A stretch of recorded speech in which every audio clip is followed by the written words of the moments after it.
Well, good morning, everyone, and welcome to a new ForoCompetencia breakfast. Today, we have the honor to have with us Giovanni Napolitano from WIPO, and he will be talking to us about the interconnection of IP and antitrust. And so, thanks, Giovanni, for accepting the invitation. And please, the floor is yours. Thank you, Julian, for the opportunity. So my name is Giovanni, and I work for the IP and Competition Policy Division here at the World Intellectual Property Organization. Now, before joining WIPO in 2010, I've been working for the Italian Competition Authority for about 16 years. And so let's say that I have both the experience of the enforcement side, but on competition, but also the let's say my second life experience with intellectual property. My background is in economics. Nobody's perfect, and so I will try to look at the interface between intellectual property and competition, both from an economic and a legal perspective. And what I would like to start with is just with a memory that I have when I left the Italian Competition Authority to come here to Geneva, because the then chairman of the Competition Authority, he called me to thank me and to wish me all the best. And he told me, Giovanni, you will be working in an area that is very crucial for competition, because without intellectual property, there would be probably very few or no competitive markets. And then he said, thank you very much, goodbye. And so he left me with this thought that I wasn't very familiar with, that in fact, in many instances, intellectual property is the engine, the trigger that triggers the existence of some of the most competitive markets. And what I would like to start with is in fact, the relationship between intellectual property and competition law, because what is now I would say a common knowledge is that these two areas are complementary pieces of legislation, but they're often referred to as complementary areas because they both support technological advancement and innovation. And while this is probably true in many situations, it's not always the case, because intellectual property we associated with, of course, with innovation, with patents, but a lot of it has got nothing to do with innovation, the way we think about innovation, and it has to do a lot with, in fact, the ability to protect intangible assets. And some of these intangible assets are not related to innovation. Just think about, the label of a mineral water that it's near Geneva here, Evian, that many of us know, or even San Pellegrino from Italy. There is little or no innovation, in fact, under that trademark, and yet, of course, it is a subject of intellectual property. And so IP is characterized by this, the intangible nature of its assets, its differentiating capacity. So IP, in fact, protects only things that are different from anything else that is already protected. And of course, they have to be able to be used in economic activities. So in a way, IP is based on some core concepts about novelty, inventiveness, originality, etc. But all these concepts are synonymous with differentiation. So in fact, what IP protects is the differentiating nature of its ingenuity, of whatever a human has come up with as something different from anything else that is available. So the differentiating nature of the subject matter. Now, if we move to competition, as we all know, the purpose of competition is not to protect competitors, but to protect the competitive process. Now, the competitive processes, as I understand it, is really the ability of firms to compete against each other based on their unique assets, whether it's products or services. And these unique assets are, again, the differentiating element that gives each company a competitive advantage, a competitive something over its competitors that makes their products, their services different, at least in the company's opinion, from anything else that is available in the market. So in my opinion, this differentiating element, this differentiation, the differentiation nature of both IP and competition is what makes them really complementary with each other. And so both IP and competition in a way help companies to build their reputation and help consumers make their economic choices. So again, of course, they both support innovation, but really what is at the core of this complementarity, I think, is the fact that they both protect this element of differentiation that makes companies more competitive, and that helps companies protect their intellectual property rights.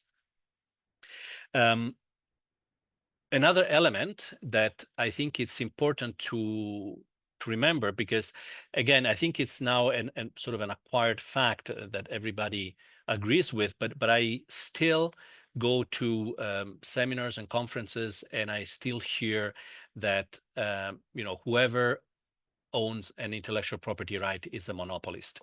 Of course, I think this is clear. Not necessarily an IP right holder is a monopolist or has market power. Of course, it has an exclusive right, but that doesn't mean that it also holds market power. And this is very important to understand, because it will probably help, and that's also what we do at WIPO in our technical assistance activities. It will help countries to move forward and remove those sort of blanket protection that they have over any IP-related competition enforcement, because they start from the point that because every IP right holder is a monopolist, they cannot be subject to competition law enforcement, because everything that they would do would be under the scrutiny of the competition authority, and that cannot happen. But I think this is based on the somewhat incorrect assumption that an IP right equals a monopoly. Once they move on and they understand that that is not necessarily the case, probably they will also be able to remove this kind of blanket protection towards any conduct, any company's behavior that is IP related, and that could be relevant for competition law.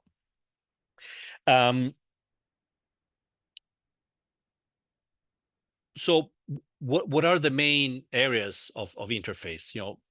Traditionally there are 5 areas of interconnection. One is mergers and IP. And considering the the number of intellectual property titles that are awarded every year, there is a, I mean, the chances that any merger has an intellectual property element into it is very high. I would say that over the past 20 years, if you look at the number of patents or trademarks or designs that have been recorded around the world, I would say that very, very few mergers nowadays do not have an IP element involved in the acquisition. And this is actually quite important because when competition authorities have to make an assessment over a merger, they're making an assessment now, and they have to somehow make an informed decision about how those markets would look like next year, in 5 years, in 10 years. And this is often very, very complex. And one of the lines of activities that we are carrying out here at WIPO is, in fact, to use intellectual property data to provide a better picture of what the merging companies are doing in their respective market, and whether these activities, whether they overlap or not, whether there is an element of complementarity or not, or overlap, how they may impact on the merger.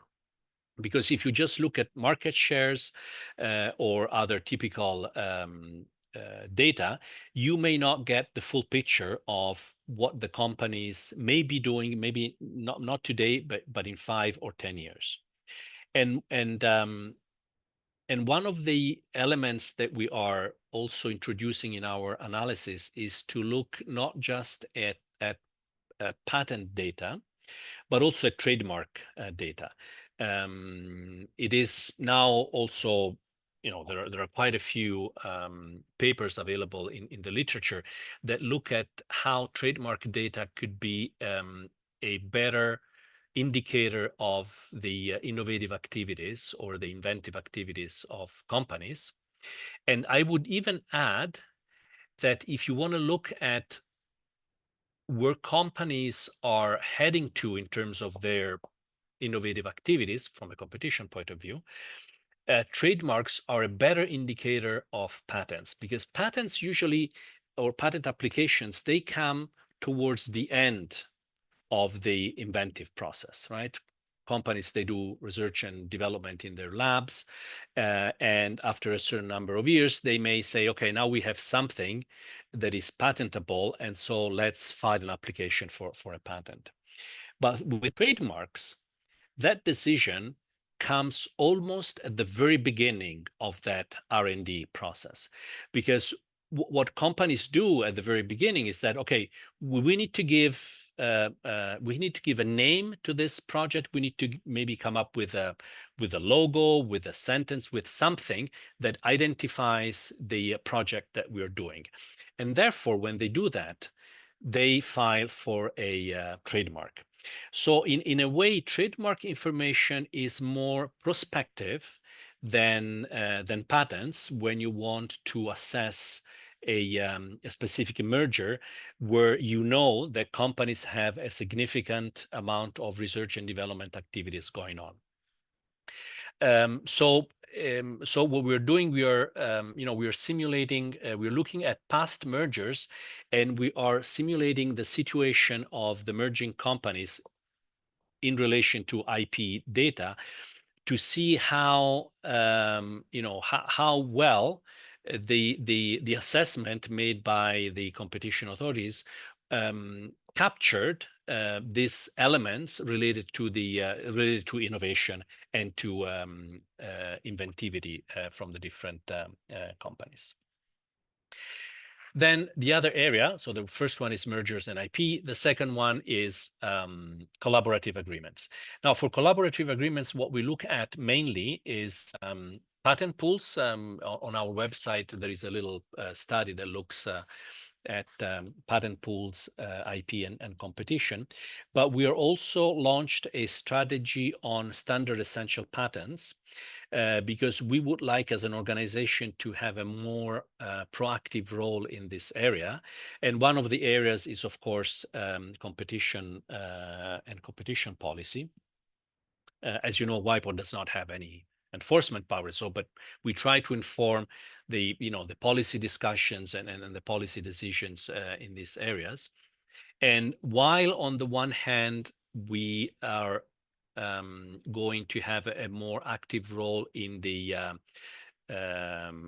arbitration and mediation part of the standard setting process, but we're also looking at the competition aspects, and in particular, we are gathering all sorts of information about court decisions and guidelines that refer to standard setting, and also making an assessment of the relationship between the development of intellectual property rights, competition enforcement, and how companies deal with both these areas when they design their standard setting agreements. The third part, which is of course one of the crucial areas of overlap, is unilateral conduct, and in particular refusal to deal, which is sort of the what can I say, the number one issue at the IP and competition interface. In the past, we did have some national competition authorities coming to us and ask for advice on specific cases. We try to stay away as much as possible from individual cases. So we look at the more general issues that competition authorities are facing when dealing with specific investigations. Also because, as you know, IP law is pretty much territorial, and so we have international treaties, but still national legislation is what matters also for competition law enforcement.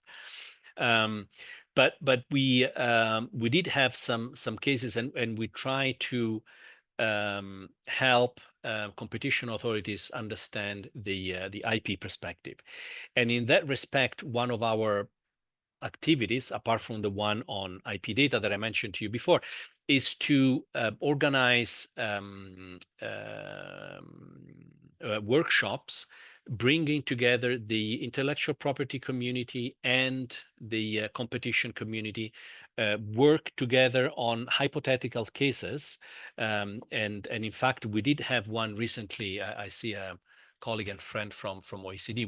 We had one last year with OECD in Hungary, in Budapest. And we try really to make sure that both parts of the discussion understand what is the perspective of the other community, because what we find is that very often when there is an open discussion, when there is an open channel of communication between the IP office and the competition agency, then IP related cases can be dealt with much more efficiently and effectively, and therefore we really promote the the interaction between these two agencies and these two communities. Of course, we understand that each one of them has its own responsibilities, but yet in our mind, it is very important that a competition authority can pick up the phone and talk to the IP agency and vice versa whenever there is an issue. We had in the past a very interesting and fruitful discussion with the Israeli IP agency, because we wanted to understand how it works with some of the pharmaceutical patent applications, because of course an IP agency does not have competition as one of its core elements that they look at when they analyze a patent application. And the Israeli Patent Office, they do a substantive assessment of of patents. But for instance, in that case, it was interesting to know that whenever they sense that there might be a competitive element, or that there could be an implication for competition in a certain patent application or certain patent applications, they do involve the the national competition authority, and they have an informal exchange of information just to understand in case they take a certain decision, whether this could have an impact from a competition point of view. And this is, I think, very healthy, because I think that the last thing that we all want is that the business community is caught in the middle of a different interpretation by the IP agency and the competition agency about the same company's conduct or behavior. There are a few instances where a certain company's behavior is infringing both IP law and competition law. I mean, the typical case that we all remember is the European case involving AstraZeneca. But very often, companies are perfectly abiding national IP laws and regulations, but they still end up investigated by the competition authority. And while, of course, competition authorities have all the right to do so, I think it's important to identify what the issues are and possibly work on regulatory solutions, rather than having a series of antitrust enforcement cases that would anyway probably not solve the issue at the systemic level. So, for instance, we had just before our summer. So anyway, before we had in June a webinar with also with the Chilean competition authority, because I think they did a very interesting market study a few years ago, 3 or 4 years ago, on the pharmaceutical market, where exactly they identified, among other things, all the regulatory changes and improvements that could be implemented in their country in order to prevent potential competition issues. And I think this is a very healthy approach, in the sense that, of course, there can always be a competition law infringement or investigation in the pharmaceutical industry.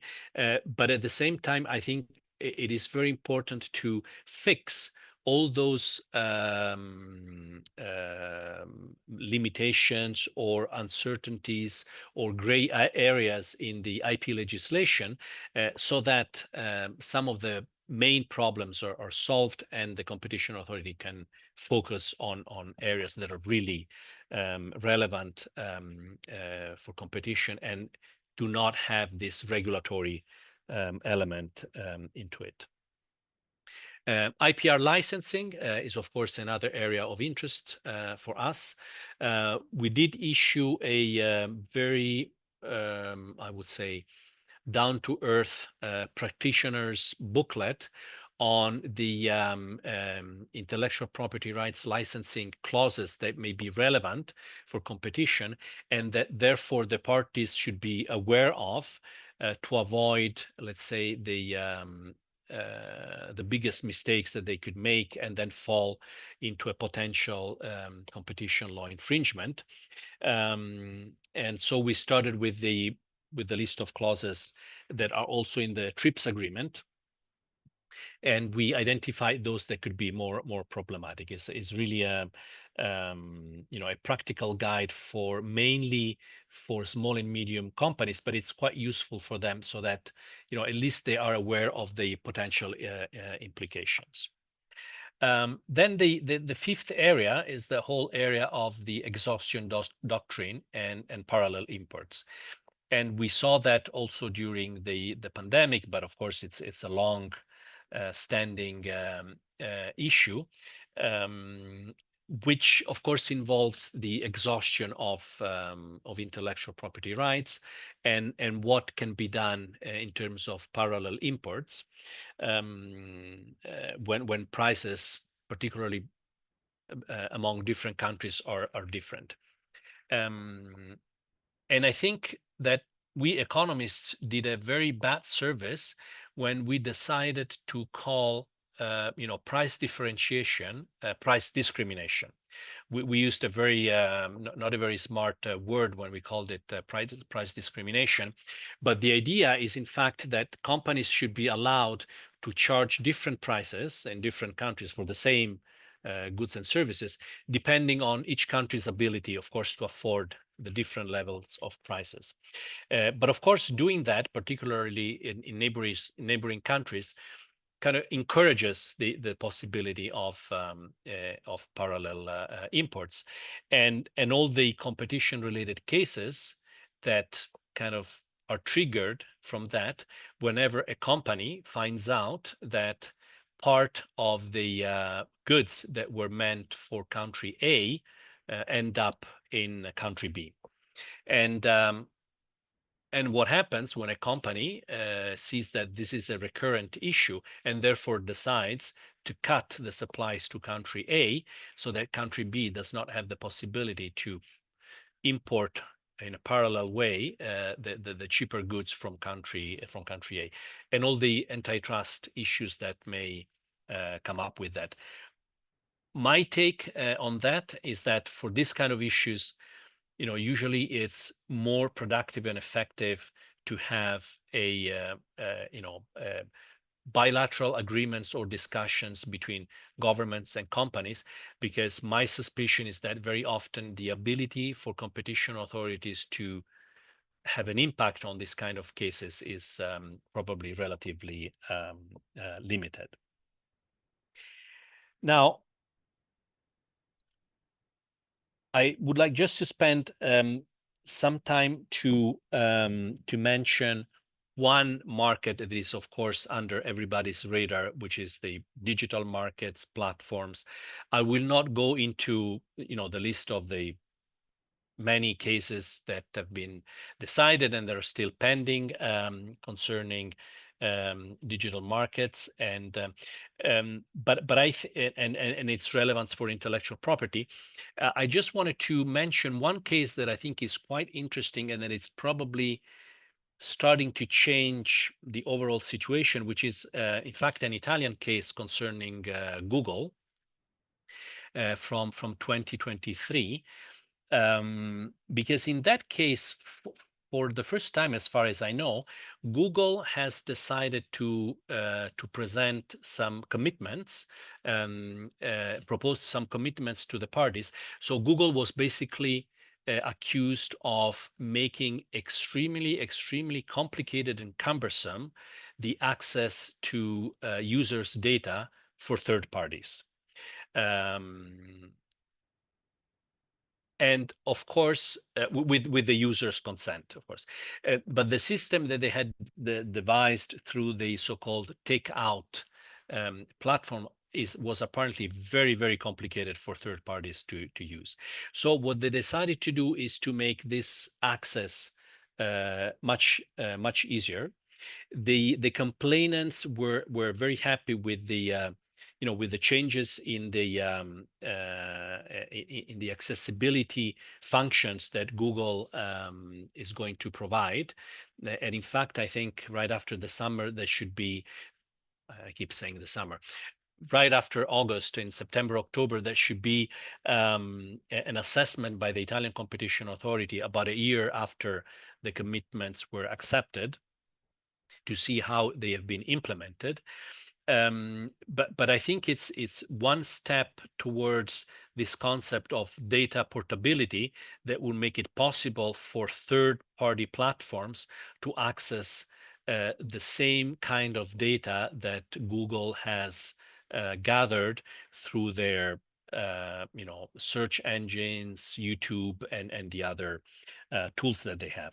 So I think that's an element that is quite interesting, and that is towards that idea of changing a little bit the system as opposed to targeting always individual behaviors of individual companies. And of course, what Google's is going to do probably will be done also by other big platforms around. So that's very important. Let me just spend also a few minutes about other activities that we're doing and that I think are quite relevant for IP and competition. One is about competition and sustainability. As we know, there are quite a few competition authorities that are issuing guidelines on how to deal with companies working together on environmentally sound collaborative projects in order to have a more expedite and a more straightforward process in assessing those agreements. And what we've been involved in it was one of these projects, and we were asked to look at a little bit at the IP and competition interface, because these projects are very complex. And what was interesting for me to see was also how companies are extremely careful not to share information that could even in the slightest, farthest possible way help one of their competitors. You know, when I was with the competition authority, I always had this impression that anyway, companies, they share a lot of data among themselves because, they're all big buddies and they collude very often. And our objective was to find the evidence for that.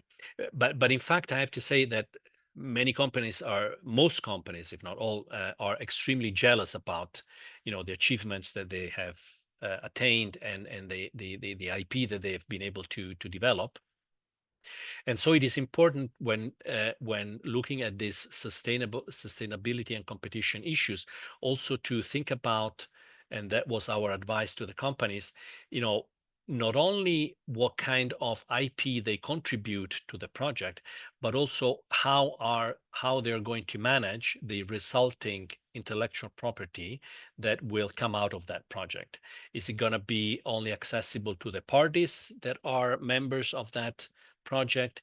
And if not, what are the conditions of accessing that IP? So these are also elements that we are helping competition authorities to introduce in their competition and sustainability guidelines to make sure that also the IP part is covered. An area that we're also working on is the IP competition guidelines. We recently had the OECD recommendation on IP and competition, which I think is very important. And again, it underlines how useful it is to have some elements that inform the competition law enforcement when IP matters are concerned.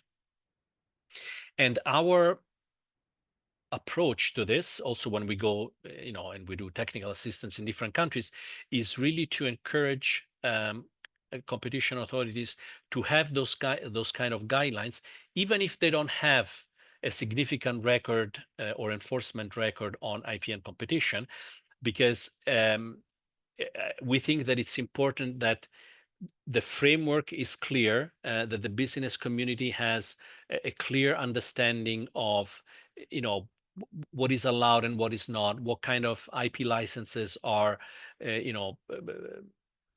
are okay for competition law, and which ones are, would fall under the review or the scrutiny of a competition authority. So even if competition authorities may not think that IP related cases are sort of their number one priority, but as I mentioned before, IP is quite subtle in a way that it's almost always there, whether it's mergers, whether it's a standard setting, or whether it is, of course, in the case of abuses. But it's important for a competition authority to have that framework before cases actually fall on their desks. Finally, an area that it's quite important for us that I will not deal with in particular today is the unfair competition part. So it's the whole area of misleading advertising, deceptive practices that is, let's say,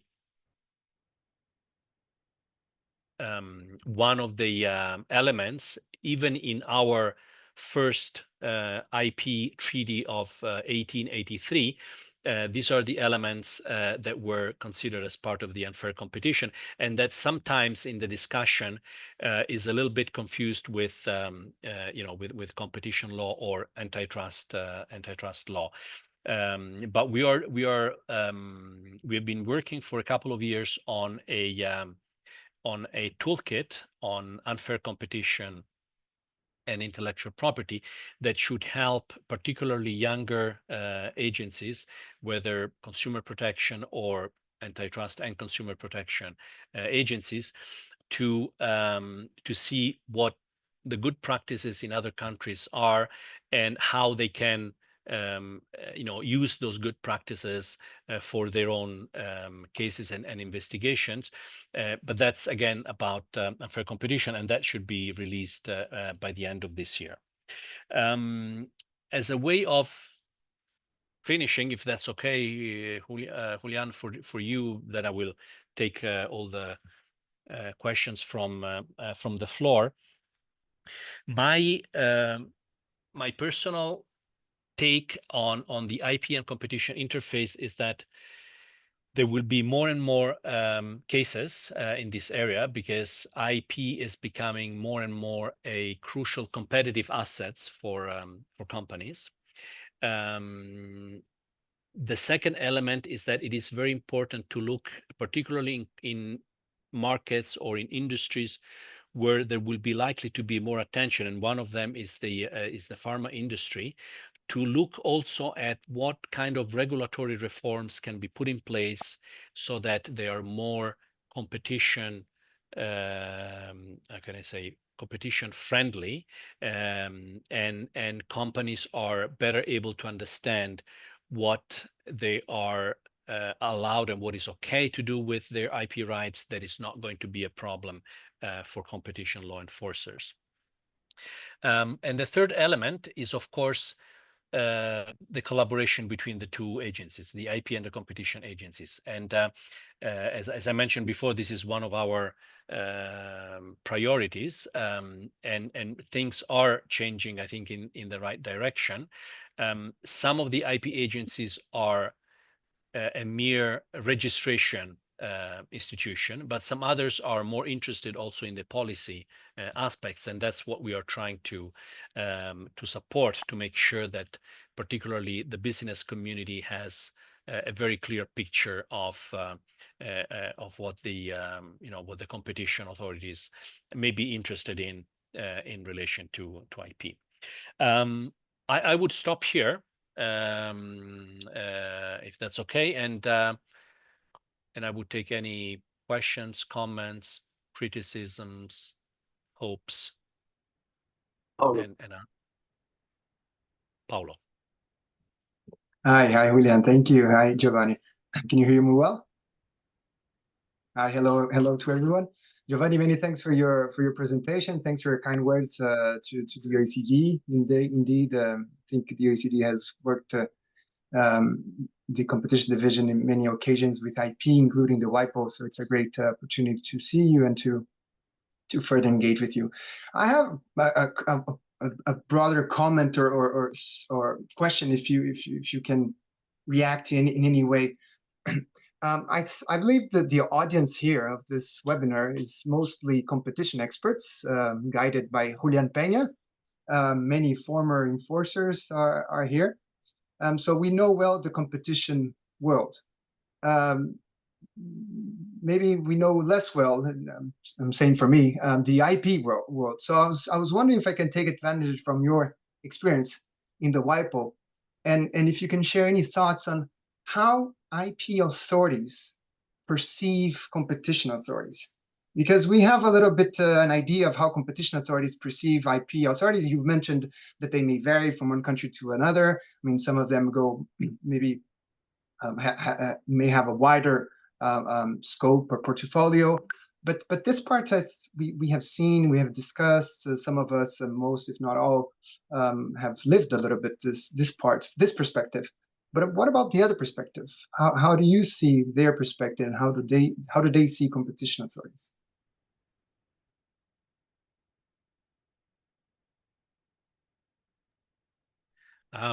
Thank you, Paulo. No, I think you're right.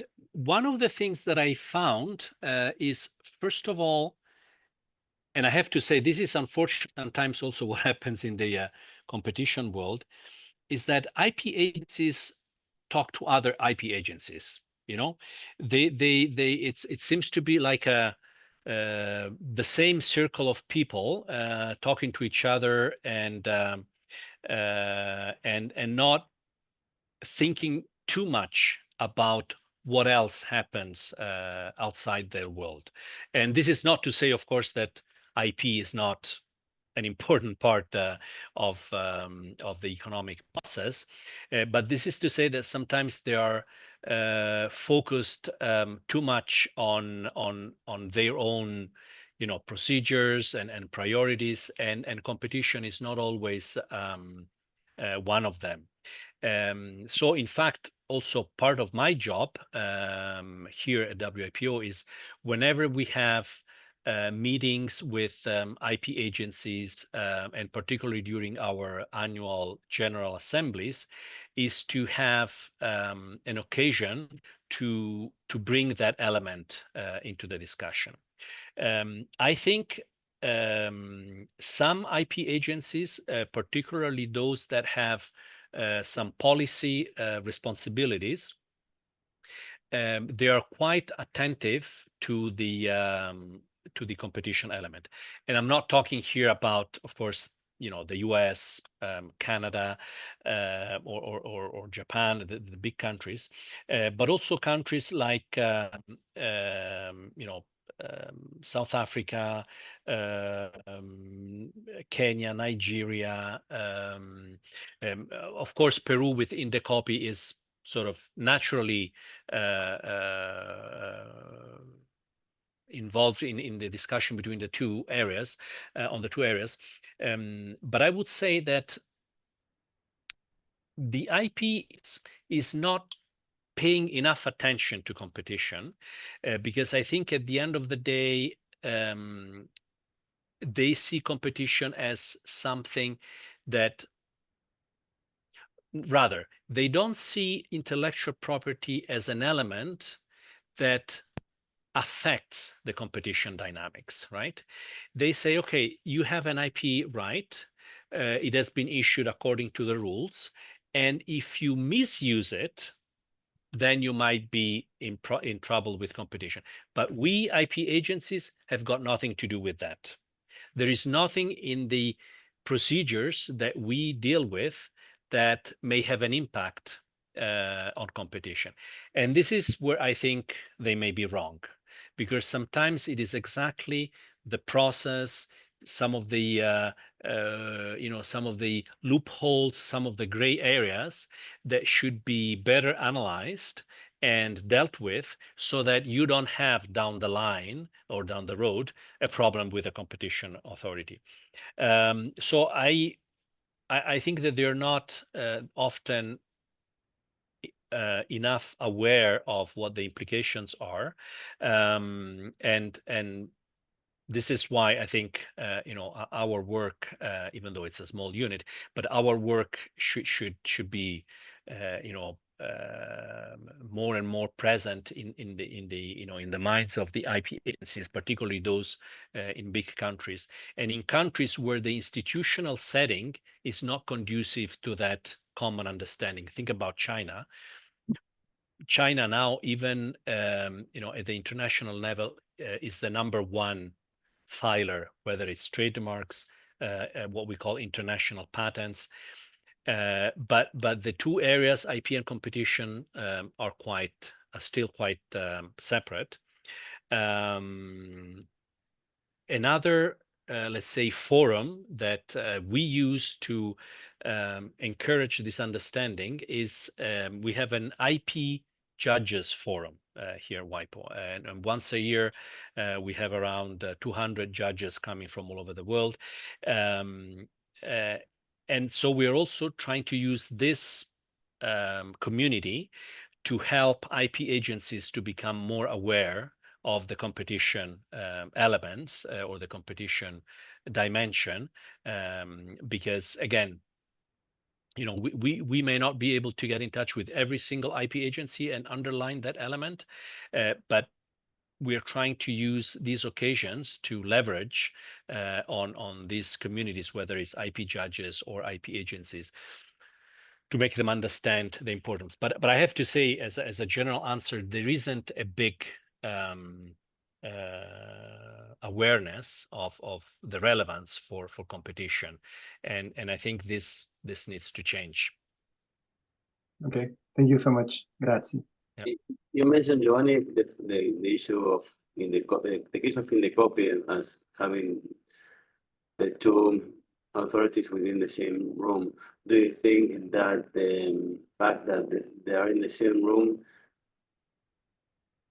is a model to follow in other jurisdictions, or has it proven to be a better model, or it has moved the issues from an inter-palace to an intra-palace kind of conflict? Look, I would have the same answer in relation to agencies that deal just with antitrust, so abuses, mergers, and unilateral conduct, and institutions that also deal with consumer protection. Because in my experience, having these two areas, consumer protection and competition, under the same roof is very effective, is a good way to look at the whole sort of consumer rights interpreted in a large sense under the same agency. And in a way, if the IP agency also has that policy element, I would think that having the IP and the competition in the same house would probably not be a bad idea. If it's only a registration agency and the policy aspects are elsewhere, maybe they are in a different branch of a ministry, or anyway, they're elsewhere, then I would still think that it may be useful, but maybe I would not have a very strong argument to say that they should be under the same roof. But if the policy elements are together, and for instance, the IP agency has also the responsibility to propose to the policymakers or to the lawmakers changes in the legislation, which not all IP agencies have, I would say that if they could also think about the implications for competition, it would be good. And I mean, the case of Indecopy in a way is quite helpful in that respect. So again, of course, you have to see what is the institutional context. But I would say that if one should choose an element or a justification for the IP and competition to be under the same roof, is that if the IP institution also has that policy responsibility, it would probably be beneficial if they were managed also with competition issues. Thanks. Thank you. Alfonso?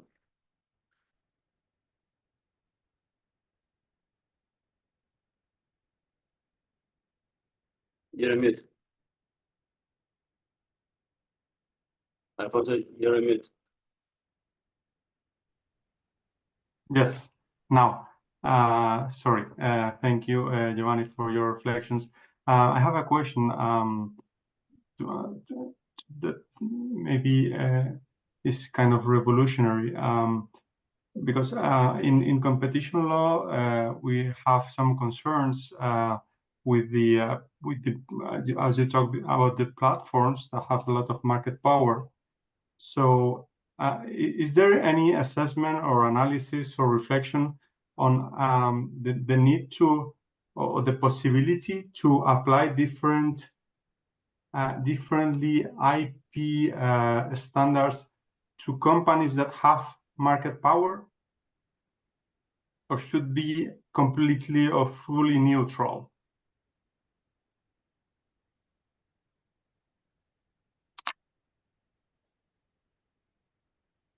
Do you mean, for instance, like I don't know, giving a lower protection to platforms? Platforms to that have think whether the company who's asking for a patent or for filling a patent has market power or not, and if the agencies should take that into account. Well, I think that it would be a very complicated assessment to make. You know, one thing that has been mentioned in past discussions, but I haven't seen any recent discussions about that, was about the economic revenues from patents. Like, for instance, a patent normally lasts for 20 years. And now for platforms, unfortunately, some of their copyrights are under copyright law, but so are protected by copyrights. And in some other cases, they are protected by patents in some countries. But now the idea is that if you look at how much money companies make over the life of a patent, you will see that at least in certain industries, these are very significantly diminishing returns. So let's say after 7, 8, 10 years, the revenues, they fall dramatically. So over the past 10 years of life of a patent, a company earns very little. So it's really in the early years that their money happens, that the real income happens. And so some analysts have said, well, what about if we shorten the life of patents? Because anyway, patents are not what they used to be 100 years ago, particularly in highly dynamic markets. You know, the pace of technological innovation is such that this jungle of existing patents is more a hindrance than a benefit. Because some companies may have the fear that they may infringe somebody else's patent that may be at the end of its life, but they may still be infringing it. And therefore, they are very scared about, you know, innovating and filing patent applications, and that slows down the innovation process. But I haven't seen anything recently in that respect.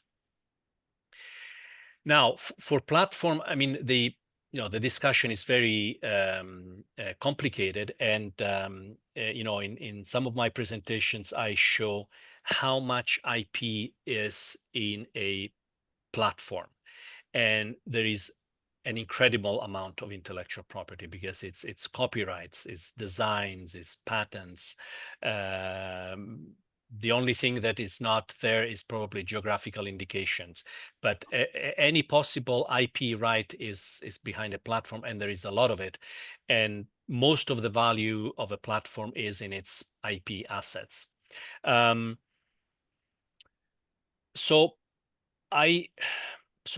I would say is that, and that's also part of our job, is to encourage IP agencies whenever they when they receive an application for a patent, or even for a design, or for a trademark, is also to consider the competition dimension. You know, I remember a situation, I mean, this is not about platforms, but just to give you an idea, years ago, when I was already here, we received a letter from a Pakistani soft drinks company because they wanted to export to the United Kingdom a beverage that is very popular in Pakistan, and that is called something like the white goat, right? And it has a white goat as a logo, and they wanted to export it to the UK, where there is a large Pakistani community. And anyway, they thought that they had some market opportunities over there, and they were not allowed to do that because apparently Red Bull had a trademark concerning every possible animal, the combination of every possible animal and every possible color. So not just the Red Bull, but the purple pigeon, the yellow chicken, and the white goat. And so this company that had a totally legitimate product with that name could not enter the British market because of this limitation. In the end, they came to an agreement with Red Bull, and that company was eventually allowed to export that product to the United Kingdom. And of course, I'm also not advocating that a trademark office should look around the world to see whether there is a white goat trademark somewhere in the world. But this is to say that sometimes IP offices very naively, they allow a certain registration because they don't see anything wrong within their remit. But I think they should probably look a little bit further, and if they cannot do it themselves, go to the competition agency, go to international organizations to help them to search the international databases to see whether that national registration may have a competition effect, and then make a decision. Maybe not in every single application because that might not be feasible, but whenever there is, a large company that is doing something that doesn't look 100% totally clear, just spend the 5 extra minutes and talk to the competition agency and see what can be done. But platforms are an issue. As I was mentioning with the Italian case, I like the fact that there was some pressure on the company that came up with commitments that are okay for the competitors. Now let's see if the implementation is also working well. But I think it would be very complicated, if not impossible, to have tailor-made IP rights for certain companies or for certain industries. But as you said, revolutions sometimes happen. We have an IP and data protection expert in the audience who wants to make a question to you. Pablo? Yes, thank you. I wanted to ask a question about competition and use of data in AI environments and AI platforms. And I don't know if those set of data sets being used are protected by intellectual property as a database right or sojourner's right, but despite that, I've seen that in the industry of artificial intelligence, every company is developing guardrails or evals or safeguards to avoid the tool being used to commit crime. For example, if I want to use ChatGPT or Harvey or Claude to create something which is illegal, the tool will tell me, no, I cannot do that, that's illegal. And for that, they create data sets of information that are very important, but take some time to develop. And I know that there has been some talk to share those data sets in the community with competitors for allowing faster progress of AI models and use them without any problem. It's a matter of more of security and cybersecurity. I don't want to use ChatGPT to hack a bank or something like that. So I wonder what are your thoughts about sharing this information, because you are sharing with competitors, and it's an issue if you're sharing. But on the other side, it's for the benefit of all the community to have a stronger AI that is more difficult to hack and to abuse. So even though these data sets may be protected by intellectual property and sharing them will be an issue, maybe there's some lax regulation for antitrust to help this. Thank you. Well, of course, AI is informing lots of discussions, both at the national and the international level. As far as we are concerned, for instance, I know that there have been quite a lot of discussions with with the European Commission, but also with a lot of private companies, because at the end of the day, we are a strange United Nations agency, because we are the only agency that is self-funded, because basically we sell services to the private sector. And so the private sector is our clients, and in a way we have a privileged access to them. So there are a lot of discussions on that. Of course, they consider those data sets as one of their main assets, and I think that in a way we, as an international organization that also promotes international rules and international treaties, we started the discussion years ago, some 6 or 7 years ago, about AI, and somehow I think we've been discussing too much, and we didn't take a quick enough action to avoid a situation whereby some of these question marks or some of these issues, some of these questions that you have raised are actually dealt by either individual governments or national courts. Because our approach is that whenever you have these issues that obviously are not bound to a specific territory or a specific country, it would be ideal that they could get some international rules, so that everybody could follow the same rules for technologies that are available everywhere. But we are a little bit late, I think, in that respect, which doesn't mean that we will not get there. But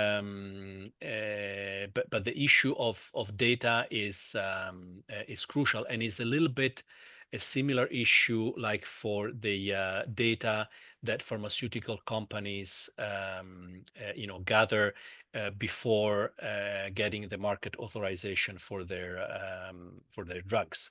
I mean, those data for them are IP, are protected, they are essential. They are a large portion of their cost of developing a new drug. And so for AI companies, it's a similar thinking. I would say that whenever security and the well-being of people is concerned, probably there will be some kind of a voluntary sharing of those data. For the commercially sensitive ones, I would be doubtful, but I would say that in terms of international regulations in general on AI, I would not be surprised that in a few years there will be much more convergence than what we see now, where basically each country is trying to positioning itself and getting a competitive advantage over the others. But but I think what we're seeing now is a situation where every country or every company sees a big opportunity, and they want to share as little as possible to avoid any potential loss in terms of market shares. Thank you very much. Yeah, thank you. Perfect. Yeah. Great. Any more questions, comments, or criticisms? Well, we have a tradition, Giovanni, of giving the floor to give the concluding remarks to the speaker. So please feel free to use that privilege. But thank you. But thank you for your attention and for your questions. You know, I think that for many years, these two worlds have been quite separate, IP and competition, but now that also because IP has always been sort of a niche asset for a few companies, but now that you know, it is considered, as I mentioned before, one of the key strategic and competitive assets for companies. I think it is important that there is more and more attention from competition authorities, but also, you know, as Paulo mentioned, more attention from the IP agencies on competition, and that's part of our agenda. And so maybe we'll have another breakfast in 1 or 2 years, and I will tell you how we are doing. Great. Thank you very much, Giovanni. It has been a pleasure. You've been very generous and giving a thank you. An excellent presentation, and on behalf of everyone, it will be a pleasure to have you again in the future. Thanks, and I'll see everyone next month at the end of September. September 26th is our next breakfast. Bye. Thanks. Bye-bye.